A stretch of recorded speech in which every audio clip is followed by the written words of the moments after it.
failure does not mean I am broken, lost, or unworthy. Sometimes it is life teaching, shaping, and strengthening me in ways success never could. Failure builds resilience. It shows me what does not work, forces me to reflect, keeps me humble, and prepares me for something greater. Every setback, every pain, every disappointment, they were not destroying me, they were building me. I am being shaped into someone stronger, wiser, and more ready for the life meant for me. In a world where speed and achievement are glorified, it is easy to feel like life is a race.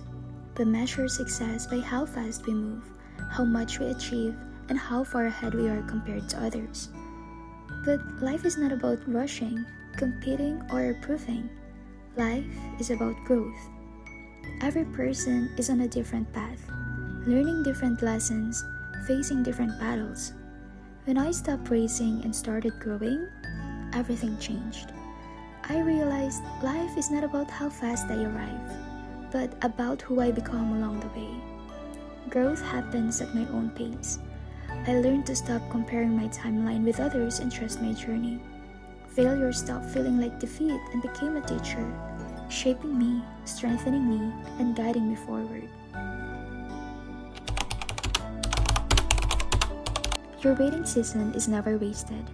This is where you grow, become stronger, and discover a deeper understanding of yourself, and more importantly, of God. In the waiting, you begin to realize you cannot do life alone, and you learn to lean on Him in every step, every breath, and every decision. Waiting is uncomfortable, painful, and uncertain, but God often does His best work in the dark and quiet places. Just like He spoke light into darkness, He is working behind the scenes, even when you cannot see it yet. In the waiting, you draw closer to Him. You hear His voice more clearly, feel His presence more deeply, and begin to trust His timing. This season is not punishment. It is your preparation. Having faith over fear means trusting God even when life feels uncertain, heavy, or unclear. Fear may still exist in our mind, in our emotions, and even in our body, but it does not have to control us. Faith reminds us that God is with us, guiding us, protecting us, and working through every circumstance. Sometimes fear comes from uncertainty, from pain, or from trying to carry burdens we were never meant to carry alone. But faith teaches us to surrender control, trust God's plan, and rest in His protection. He is our refuge, our fortress, and the one who defends us even when we feel weak. Choosing faith over fear does not mean fear disappears. It means we choose to trust God more than we trust our worries. In His presence, we find peace. In His promises, we find hope.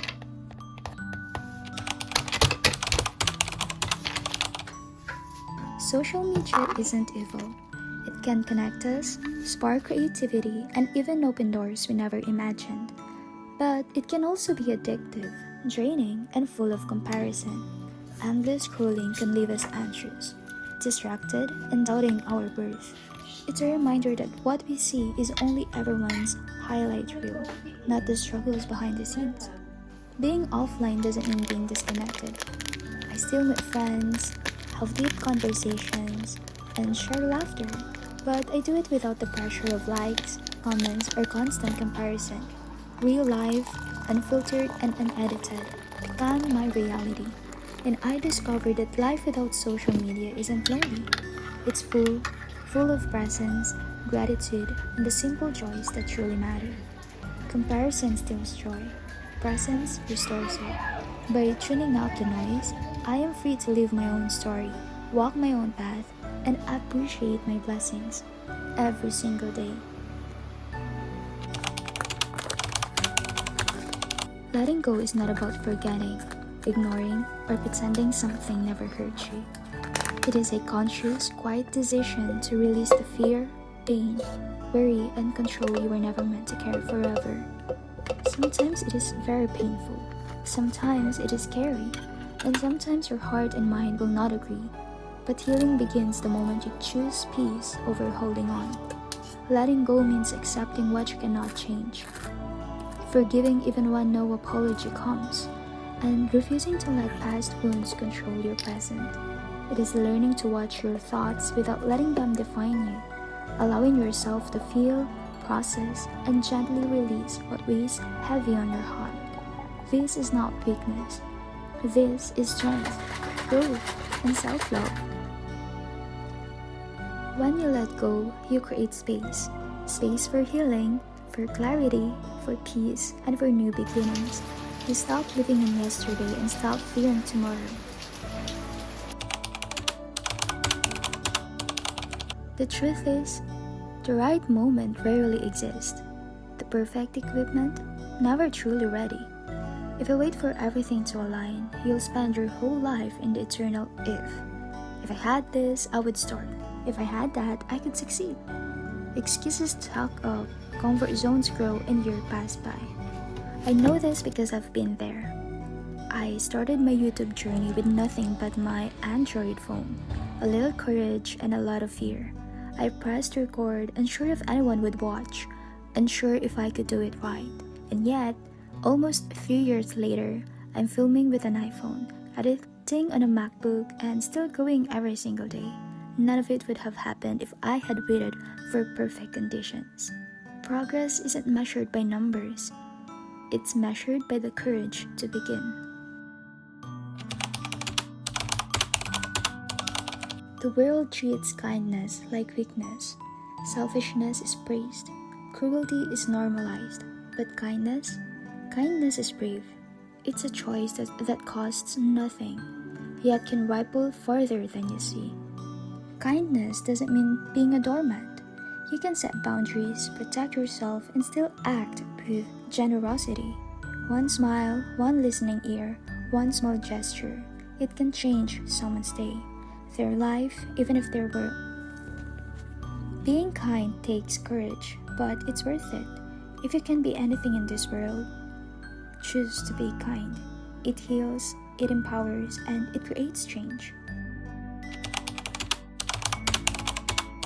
Sometimes it's quiet. There's no crowd, no congratulations, no visible proof that your effort matters. But that doesn't make it any less important. Even if it feels invisible, even if no one watching, you are proving something to yourself. You are strengthening your trust in yourself. You are investing in the person you're becoming. So please keep show up, quietly, daily, consistently.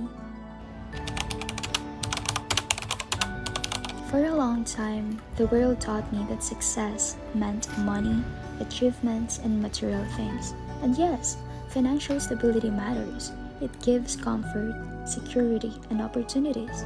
But at 28, I realized something deeper. Money can make life easier, but it cannot make life meaningful.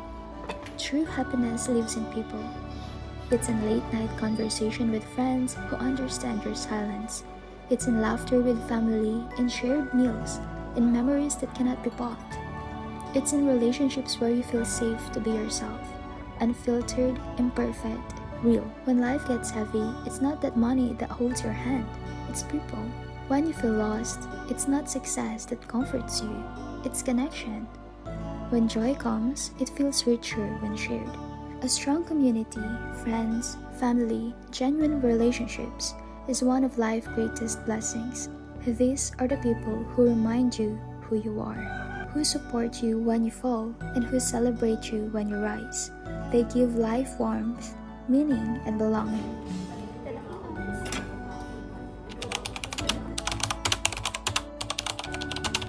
Uncertainty is part of life, and that's okay. There are things we can control and things we can't. Accepting uncertainty slows us down. Let us breathe and reminds us to live in the present. Have you ever felt the fear of being seen? That quiet, heavy feeling that maybe if people really saw you, your thoughts, your feelings, your mistakes, they might not accept you? I've been there, and I've realized healing from that fear isn't about forcing yourself to be visible. It's about slowly, gently learning to be okay with being you.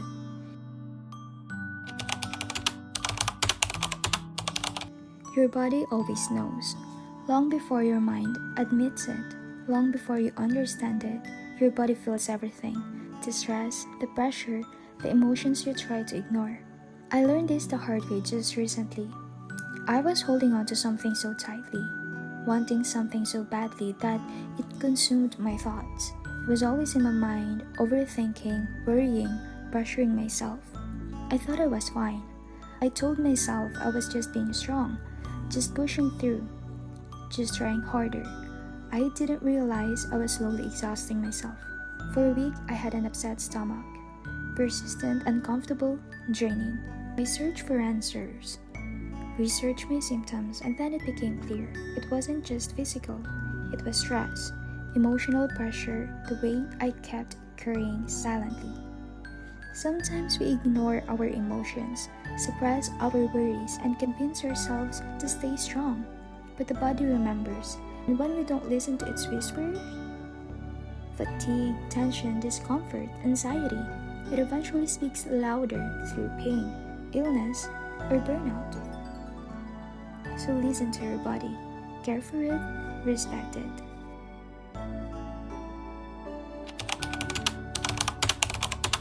Gratitude is not just a feeling, it is a way of saying. It quietly changes how you experience life. Even in messy seasons, ordinary days, or painful moments, gratitude reshapes your perspective. It does not erase hardship, but it softens the weight of it and reminds you that beauty still exists. Gratitude does not mean everything is perfect. It means you choose to see the good that still exists. And that choice, repeated daily, transforms how you live, how you love, and how deeply you experience your own life. Life can feel like it's just happening. Days passing by, routines repeating, and you barely notice. But what if you choose your life instead of letting life choose you? For example, just a few days ago, it was raining, and it would have been perfect to stay home, binge Netflix, and just lay on the sofa. But I chose to say yes and meet up with my friends. Intentional living means saying yes to what nourishes you, and no to what drains you.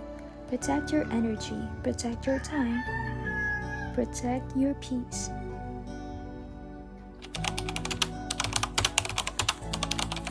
No matter how difficult your situation or how bitter life has felt, remember this.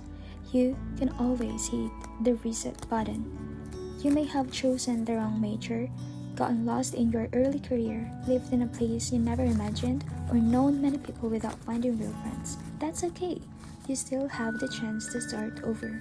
It's never too late to begin again. You are never too late to chase your dreams, to redefine your path, or to rewrite your story. Life is full of second chances, as long as you're willing to take that big, scary first step. You are the main character of your story.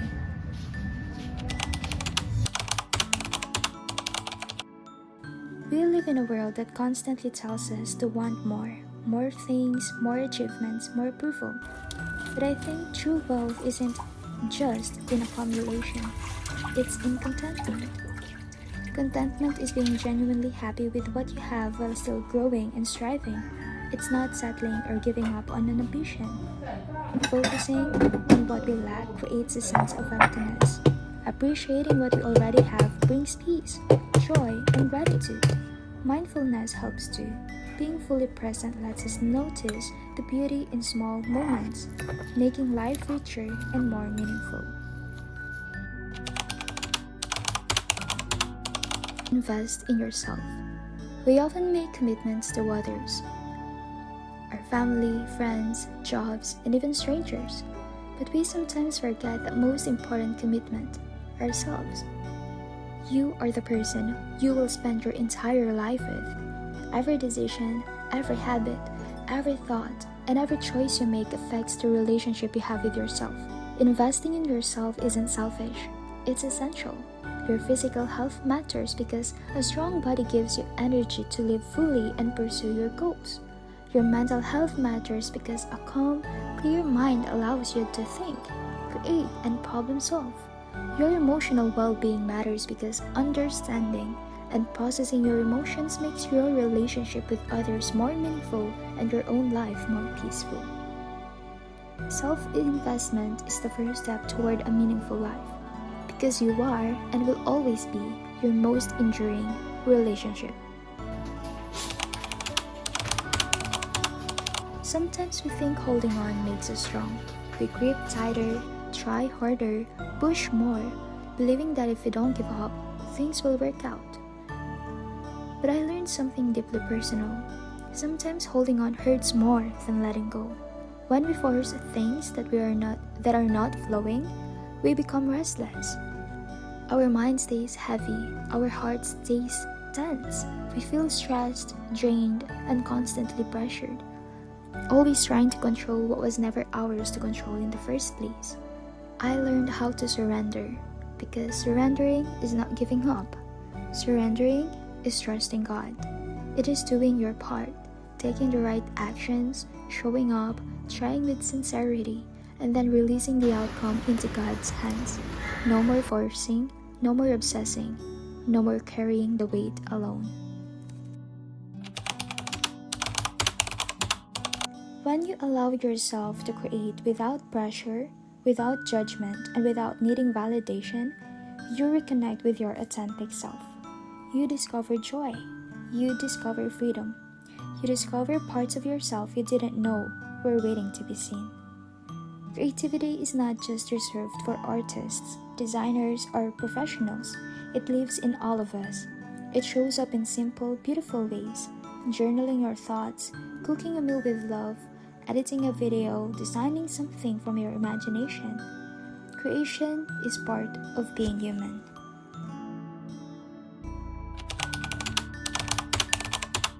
For a long time, I believed being busy meant being valuable. If I wasn't doing something, achieving something, or moving forward, I felt like I was falling behind. But life taught me a softer truth. Rest is not laziness, it is necessary. Rest is where healing happens. It is where your mind clears, your body repairs, and your heart finds calm again. Sometimes the most productive thing you can do is pause. Sleep a little longer, take a slow walk, breathe deeply, sit in silence, or simply do nothing without guilt. When you rest, you create space. Space for more ideas to form, space for emotions to settle, space for clarity to appear. So allow yourself to rest without guilt, without pressure, without fear.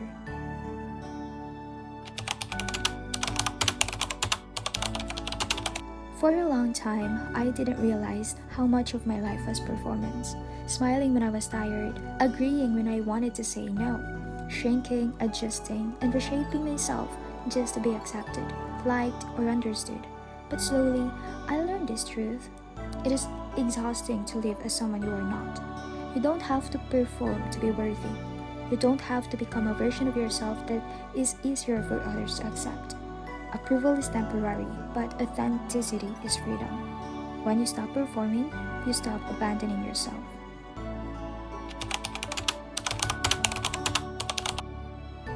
Not everyone deserves a seat at your table, and not every opinion deserves space in your mind. I learned that my energy is precious. It fuels my thoughts, actions, creativity, and relationships. Every interaction, every commitment, and every thought either drains or nourishes it. Protecting your energy means saying no without guilt, stepping away from negativity, and refusing to carry burdens that aren't yours to bear. It means surrounding yourself with people, spaces, and experiences that uplift you rather than deplete you. When you honor your energy, you honor yourself. You reclaim your power, focus, and peace. You create a life that's intentional, balanced, and deeply nourishing for your soul and for the people who truly matter. For too long, I chased perfection. I thought flawless meant worthy, acceptable, or lovable. But perfection is a cage, and striving for it constantly steals joy, peace, and presence. Imperfection is where life actually happens. It's where mistakes become lessons, awkward moments become memories, and vulnerability becomes connection. True freedom comes when you allow yourself to be messy, human, and authentic. Imperfection isn't a flaw, it's a space of liberation. It's where you can breathe, grow, and live fully, just as you are. Silence is not weakness, it's a sign of inner confidence. It's the quiet strength of someone who knows their worth without needing approval.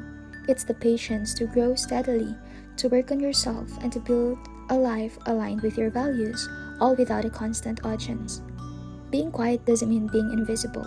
It means reserving your energy, protecting your peace, and letting your results speak for themselves. It's a powerful reminder that real strength often comes from within, and true impact doesn't require a spotlight.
Last but not least, you are becoming, and that's the most beautiful part.